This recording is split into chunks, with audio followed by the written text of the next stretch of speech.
திருச்சிற்றம்பலம். சிவபுராணத்தில் இன்று 70ஆம் வரி முதற்கொண்டு 75ஆம் வரி வரையிலான பொருள் விளக்கத்தை அறிவோமா?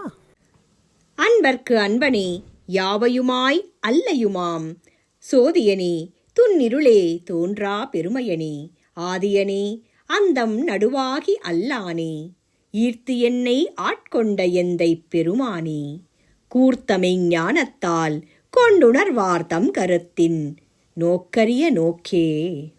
அன்பர்க்கு அன்பனே, அன்பு செய்யும் அடியவர்களுக்கு அன்பு காட்டி அருள்பவனே, அனைத்திலும் நிறைந்தவனே, யாதுமாய் நின்றவனே, யாதுமாயிருப்பவனும் அவற்றில் எதுவும் இல்லாதவனும் அவனே. அதாவது உருவமாகவும் அருவமாகவும் அருவுருவாக இருப்பவனும் அவனே என்கிறார் மணிவாசகர். சோதியனே, துன் இருளே, சோதி ஒளியானவன், அடர்ந்த இருளானவன். முரணாக வரும் இக்கருத்தின் விளக்கம், அவன் திருவடியை பற்றுவோருக்கு ஒளியாகவும் பற்றாதவர்களுக்கு இருளாகவும் திகழ்பவன். தோற்றமும் முடிவும் இல்லாதவனே. ஆதியனே, ஆதி என்பது தோற்றம், அந்தம் என்பது முடிவு. தோற்றமும் முடிவும் நடுவும் எதுவும் இல்லாதவனே. வலிய வந்து என்னை ஆட்கொண்ட எந்தன் தந்தையே, கூர்த்தமை ஞானத்தால் கூர்மையான நுண்ணிய நுட்பமான ஞான அனுபவம் இன்றி அப்பரம்பொருளை நாம் நெருங்க முடியாது என்கிறார் மணிவாசகப் பெருமான். நன்றி. மீண்டும் சந்திப்போம்.